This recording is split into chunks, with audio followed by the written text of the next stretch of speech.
जैसे ही गोविंद दास जी पद गाते थे, गुसाई जी श्रृंगार करते थे ठाकुर जी का, गोविंद दास जी पीछे खड़े खड़े पद गाते थे। तो जैसे ही गुसाई जी श्रृंगार करते करते थोड़ा श्रृंगार लेने के लिए नेक दूर जाते, ठाकुर जी ऐसे खड़े खड़े नीचे से एक मोती उठाते, मोती उठा के ये मारते टक के गोविंद दास के सिर पे। और जैसे ही गोविंद दास के सिर पे लगती, गोविंद दास कहते माने ना दारी की तो बताऊं, रुक जा। जैसे ही वो मोती लेकर के वापस गोविंद दास मारते, तब तक गुसाई जी वापस आ जाते। और गुसाई जी के आते ही वो मोती ठाकुर जी की जगह गुसाई जी में जाके लग जाता। गुसाई जी कहते हे गोविंदा, तू ठाकुर जी को मोती मार रहा है। गोविंद दास बोले मेरो माथो देखियो, ये गुम्माटो फूल को ये आपके लाला ने मारो मोए। आपको लाला ऊधम मचावे वो ना दिखाई दे आपको, और मैंने एक कछु कह दूं सो मुंह पे चिल्ला रहे हो, मुंह पे बरस रहे हो, या समझा लो बहुत ऊधम मचावे ये। ऐसी लीला करते। गुसाई जी के नेत्रों में आंसू आ जाते। बोले गोविंदा तू कितना भाग्यशाली, तेरे संग ठाकुर जी लीला करें। गोविंद दास के साथ ऐसी ऐसी लीला करते महाराज। तो दोपहर के समय जैसे मंदिर बंद होते, ठाकुर जी महाराज फेंटा कस के आ जाते, ए गोविंदा चल खेलवे चल रहे हैं। ठाकुर जी गोविंद दास के संग खेलने जाते।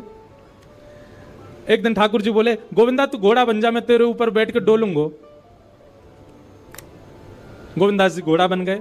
घोड़ा बन के ठाकुर जी ऊपर बैठ गए, और गोविंद दास की दो पौनी बना दें ऐसी, और दो पौनी इनको ऐसे पकड़ पकड़ के ठाकुर जी चला रहे हैं। और ठाकुर जी तो खेले भैया, कछु भी कर सके। गोविंद दास के ऊपर बैठ गए और उसको चलाने लगे। अब चलते चलते गोविंद दास रुक गए। और ठाकुर जी बोले ए गोविंदा चल, ए मेरे घोड़ा चल। गोविंद दास जी बोले जय जय जय जय, नेक उतर जाओ। ठाकुर जी बोले काय को? गोविंद दास जी बोले लघु शंका लगी है, नेक मुझे जानो है, नेक उतर जाओ। ठाकुर जी बोले ऐसी बात कर रहे हो गोविंदा हैं? कोई घुड़सवार घोड़ा पे बैठ के घूमे और घोड़ा को लघु शंका आवे तो वो का यूं के भैया नेक उतर जा, मैं लघु शंका करके आऊं, फिर बैठी हूं मेरे ऊपर।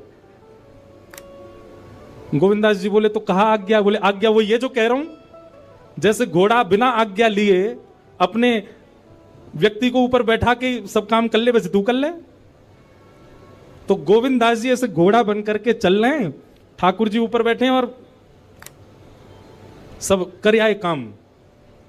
अब इतने में ही कोई व्यक्ति वहां से जा रहा था। अब उस व्यक्ति को ठाकुर जी नहीं दिख रहे हैं, उसको गोविंद दास चलते चलते दिख रहे हैं। उसने जब देखा अरे राम राम राम राम जी, गोविंद दास जी क्या महाराज? किसी व्यक्ति ने गोविंद दास जी को ऐसे देख लिया, ओहो जी तो ऐसे ही डोल रहा है और चलते फिरते कर रहा है। गुसाई जी से जाकर के शिकायत कर दी और गुसाई जी से कही, बोले गुसाई जी आपने गोविंद दास को बहुत सिर पर चढ़ा लिया आज। अरे भाई खड़े होकर लघु शंका करना भी मना है शास्त्रों में, वो तो ऐसे बैठ करके चलते चलते कर रहा था और वस्त्रों में ही कर रहा था, इतना अपवित्र, और आप उसको मंदिर की सेवा देते हो। गुसाई जी को सुन करके अच्छा नहीं लगा। शाम को स्नान आदि करके दूसरे वस्त्र पहन करके गोविंद दास आए। आकर के आपने गुसाई जी को प्रणाम किया तो गुसाई जी ने मुंह फेर लिया। तो गोविंद दास बोले जय जय, आप नाराज हो हमसे? गुसाई जी बोले आप आचार विचार सब भूल चुके हैं अपना। आप इस प्रकार से आज कुछ कर रहे थे, मुझे लोगों ने बताया आकर के। गोविंद दास जी बोले आपकी बात है जाए तो मैं बोलूं? बोला हाँ बोलो। बोले मोते मत कहो, अपने लाला को समझाओ। जय हट करके बैठे, जय जिद करे, कहा करूं, कहां तक समझाऊं जाकू मैं? आज मुझको घोड़ा बना लिया और घोड़ा बना के मेरे दो पौनी बना के ऐसे ऐसे चला रहे मुझे। तब मैंने इनसे कहीं जय जय उतर जाओ, मैंने लघु शंका कर आऊं, स्नान कर आऊं, फिर बैठ जाइयो। तो मुझे बोले घोड़ा कभी आज्ञा ले, तू तो मेरा घोड़ा है, ऐसी कर ले। इनकी आज्ञा सो मैंने कियो, मैंने अपनी इच्छा सो नहीं, क्यों नहीं, मैं क्यों करूंगा ऐसा? गोविंद दास जी की बात सुनकर के गुसाई विठलनाथ जी इतने भावुक हो गए, इतने भावुक हो गए। उस दिन गुसाई जी ने नियम बना दिया, सबको बोल दिया, बोले सुनो आज के बाद गोविंद दास कुछ भी करे इसकी शिकायत हमसे मत करना। क्यों? गोविंद दास अपनी इच्छा से कुछ नहीं करता, जय जय कराते हैं उससे, ठाकुर जी कराते हैं उससे।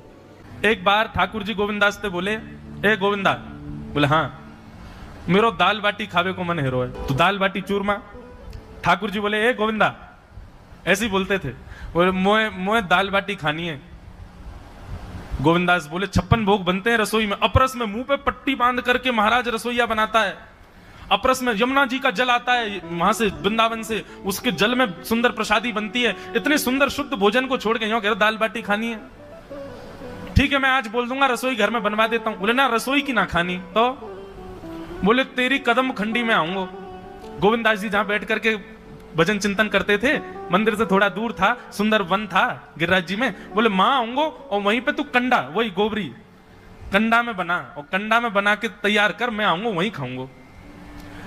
गोविंदास जी बोले यहाँ सब लोग आपको मंदिर में पूजने आते हैं, आप यहाँ पे भगवान हो, ऐसे कहीं खाने पीने आओ। बोले कोई को पता थोड़ी चलेगी मैं आ जाऊंगा, तू चिंता मत करे, तू सुन तैयारी कर ले, आज मैं तेरे यहाँ आके प्रसाद पाऊंगा। गोविंदास जी चुपचाप मंदिर से भाग गए, किसी को बताया नहीं। किसी को पता थोड़ी कि ठाकुर जी ऐसे बाहर भी चले जाते हैं, सबको लगे अंदर ही रहते हैं ये। गोविंदास जी दौड़ करके गए, बढ़िया कंडा में बढ़िया उपले उपले लगा करके महाराज बाटी बनाई, दाल चढ़ा दी, सुंदर ठाकुर जी आएंगे पाने। एक पंथ दो काज, ठाकुर जी को दो लीलाएं एक साथ करनी थी, एक तो गोविंददास के संग सुख लेना है, और एक झाड़ू लगाने वाला गिरिराज जी की तलहटी में झाड़ू लगाता था, उसको मंदिर में प्रवेश नहीं करने देते थे लोग। तो वो बेचारा बाहर खड़ा खड़ा ही दर्शनार्थियों से पूछता था कि ठाकुर जी दिख कैसे रहे, मुझे ये बता दो। दर्शनार्थी आकर के बताते थे नीली ठाकुर जी ने बाघा पहना है, गले में मोतियों की माला है, मकराकृत कुंडल है, ऐसा टिपारा ठाकुर जी के सिर पर रखा है, और ऐसा ठाकुर जी का श्रृंगार है। तो वो बाहर खड़ा खड़ा नेत्र बंद करके सुन सुन करके ही अपने चित्त में एक झांकी बना लेता था, और मन में सोचता था ऐसे दिख रहे होंगे ठाकुर जी। पर रोज प्रार्थना करता था, नाथ मुझे लगता है इस जन्म में तो आप मुझे कभी नहीं दिखोगे, भगवान इस जन्म में तो मैं आपके योग्य नहीं हूं, पर मेरे पर बस इतनी कृपा कर दो कि अगला जन्म मुझे दीजिएगा, तो कुछ नहीं तो चेंटी बना देना, तो चेंटी बन करके मैं आपके 56 भोग में ही आ जाऊंगा, भीतर आके आपका दर्शन कर लूंगा, लेकिन मुझ पर अनुग्रह कर देना। ठाकुर जी उसके इस भाव से इतने रीझ गए। गोविंददास को बोला था कि दाल बाटी खाने आएंगे, अब मंदिर बंद करके सब तो चले गए वहां से, सब लोग भोजनालय में भोजन प्रसाद पाने लगे। ठाकुर जी मंदिर से निकले अचक करके बाहर, गिरिराज पर्वत के ऊपर विराजते थे। जैसे ही बाहर निकल करके आए तो गिरिराज पर्वत के नीचे ही वही झाड़ू लगाने वाला नेत्रों से आंसू बह रहे थे, ठाकुर जी का चिंतन कर रहा था। आज ठाकुर जी ऐसे दिख रहे हैं, सिर पर चांदी का मुकुट पहना है, ठाकुर जी ने आज गुलाब का इत्र लगाया है, ठाकुर जी के ऐसे ऐसे मकराकृत ठाकुर जी के कटाक्ष, वो सब चिंतन कर रहा था। ठाकुर जी नीचे उतर करके जाने लगे, इतने में ही ठाकुर जी ने लीला करी और जोर जोर से ठाकुर जी चिल्लाने लगे, अरे जल्दी ते आइयो, देखियो मेरे पाम में कांटो लग गयो, अरे जल्दी ते कोई आओ या कांटे को निकारो, मुझको तो बहुत दर्द है रहा है, अरे भैया जल्दी आओ जल्दी आओ।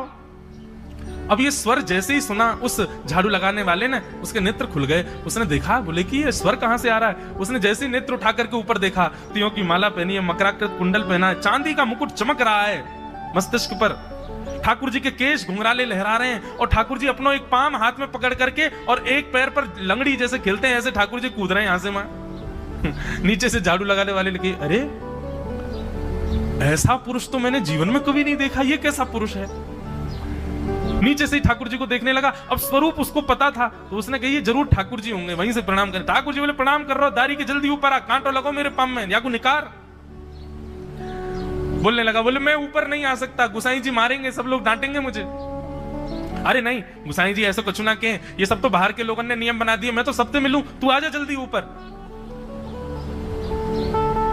जैसे ही ऊपर गया, ज्यों ज्यों ठाकुर जी के समीप जाए त्यों त्यों उसके नेत्र सजल होते जाएं। ठाकुर जी के बिल्कुल समीप पहुंच गया। भगवान बोले, देख काई को रहो भैया, जल्दी कर, मेरे पाम में कांटो लगो या को निकार। जिन चरण कमलों के स्पर्श के लिए सदा लक्ष्मी लालायित रहती है, ठाकुर जी ने उसकी गोद में अनायास अपने चरण रख दिए। बोले जल्दी कांटो निकार, कांटो लगो मेरे पाम में। अब वो ठाकुर जी के सुंदर तलवों को अपने हाथ से ऐसे देख रहा है, ढूंढ रहा है कहां कांटा लगा है, कहीं उसको कांटा मिल गया। अब इतने कोमल चरण ठाकुर जी के, उसके नेत्रों से आंसू भी गिरते जा रहे हैं, भाव विह्वल होता जा रहा है। मेरे सौभाग्य की सराहना, ठाकुर जी के इतने समीप। कांटा निकालने के लिए बार बार अपने अंगूठे से खींचे, लेकिन कांटा नहीं निकले। ठाकुर जी बोले, अरे जे हाथ पे ना निकलेगो। उसने पूछा कैसे निकलेगा। बोले अरे मेरो पाम पकड़ के अपने मुंह के पास ले जा और दांतन से निकाल, तब निकलेगो ये। आहा कितनी कृपा की ठाकुर, कृपा की न होती जो आदत तुम्हारी, तो सुनी ही रहती अदालत तुम्हारी। जो दीनों के दिल में जगह तुम न पाते, तो किस दिल में होती हिफाजत तुम्हारी। कृपा की न होती जो आदत तुम्हारी, तो सुनी ही रहती अदालत तुम्हारी। कितनी कृपा। उसने कांटा निकाला मुख से। ठाकुर जी बोले अब चल, मुंह से चलो ना जा रहा। गोविंद दास ने अपनी कदम खंडी में दाल बाटी बनाई है, मुंह ले चल वहां पे। बोला कैसे लेके चलूं। बोले तेरे कंधान पे बैठ जाऊंगा मैं, और ठाकुर जी ने अपने दोनों पांव ऐसे लटका लिए उसके यहाँ पे और सिर पकड़ करके उसके ऊपर ही बैठ गए। बोले चल ले चल मुकु। वो तो महाराज बेहोशी सी हो रही है, उसको विश्वास ही नहीं हो रहा ठाकुर जी मेरे संग इतनी बड़ी लीला कर रहे हैं। गोविंददास की कदम खंडी में पहुंचने से पहले उस बालक ने ठाकुर जी गोविंददास जी मुझे बहुत मारेंगे, अगर उनको पता चल गई मैंने आपको छू लिया है तो मुझे बहुत डांटेंगे, आप एक काम करो यहाँ से आप पैदल चले जाओ, मैं यहीं खड़ा हूं। ठाकुर जी बोले यहीं खड़ो रही हो, तेरे काजी दाल बाटी लेके आऊंगा मैं। ठाकुर जी पहुंच गए गोविंददास के पास। आहा, जो ठाकुर जी अचल दिखते हैं सबको मंदिर में, वो सचल दिखते हैं गोविंददास को। कितनी बड़ी कृपा। गोविंददास के यहाँ ठाकुर जी पहुंच गए और पहुंच करके ठाकुर जी बोले चल गोविंदा जल्दी खवा, मुझको तो बहुत जोर की भूख लगी है। गोविंददास बोले हाँ हाँ विराजो। सुंदर व्यवस्था कर दी। ठाकुर जी बैठ गए और बैठ करके सामने पत्तल पर महाराज बाटी रखी, दाल रखी, चूरमा रखी, चटनी रखी, सब बढ़िया सुंदर सजा दी। अब ठाकुर जी पा रहे हैं, प्रेम से पाते जा रहे हैं और पाते पाते बीच में गए और ला और जल्दी ला भूख लग रही है मुझको। गोविंददास बोले पहले इनको तो खाई लो। अरे ना तू जाने ना है मंदिर में मेरे भूख कैसे लगे, थाली में 2 रोटी और ये सब्जी, इनते मेरा पेट थोड़ी भरा है, मेरे सामने तो सबरी सामग्री धर दो, मेरा जो मन होगा मैं उठा के पाते जाऊंगा। अरे गोविंदा जल्दी जल्दी लेके आ। अब गोविंददास जी पीछे मुड़ करके बढ़िया सुंदर बाटी सेके। इतने में ठाकुर जी क्या करें, एक बाटी तो खा जाएं और दूसरी बाटी उठा के अपनी जेब में धरते जाएं। वो संग आयो बाकी काजी लेके जानी है। अब तुम्हारा ठाकुर जी खाते जाएं भरते जाएं, खाते जाएं भरते जाएं। गोविंददास बोलो ठाकुर जी ये तो मैं मानूं कि आपकी खुराक बहुत है, पर इतनी ज्यादा है ये मुझको विश्वास नहीं है रोए। क्यों हैं 56 बाटी खा गए हो अब तक आप? अरे कोई तुकना है, पेट है कि समुद्र है, कुआ है, कहा है आपको? ठाकुर जी बोले अच्छा दारी के ऐसे बोले चलो जाऊंगा मैं। अरे नहीं जय आप तो पाओ। ठाकुर जी तो जेब में भरते जा रहे थे। अब ठाकुर जी का पेट भर गया। ठाकुर जी बोले चल भैया गोविंदा, बोले चुपचाप चलो और आचमन करो, शुद्धि करो, तब जाइयो मंदिर में। वहीं गोविंद कुंड के पास में गोविंददास जी ने जबरदस्ती ठाकुर जी बैठा दिए। बोले हाथ में जल लो। ठाकुर जी जल लेकर के बैठे। बोले अब करो अपवित्र पवित्रो वा सर्वावस्थांगतो पिबा। ठाकुर जी आचमन कर रहे हैं, अपनी पवित्र कर रहे हैं ऊपर से लेकर नीचे तक। इतने में ही गोविंददास बोलते बोलते पीछे की गए और ठाकुर जी की पीठ पे जाकर के एक धक्का दियो महाराज, पूरे ठाकुर जी डुबा दिए कुंड में। ठाकुर जी पूरे ऊपर से नीचे तक भीज गए। ठाकुर जी बोले दारी के तेरी शिकायत करूंगा, गुसाई जी तक कहूंगा तू ऐसे करे मेरे संग। गोविंददास बोले मैं बता दूंगा तुम कौन कौन के कंधान पे चढ़ के घूमो।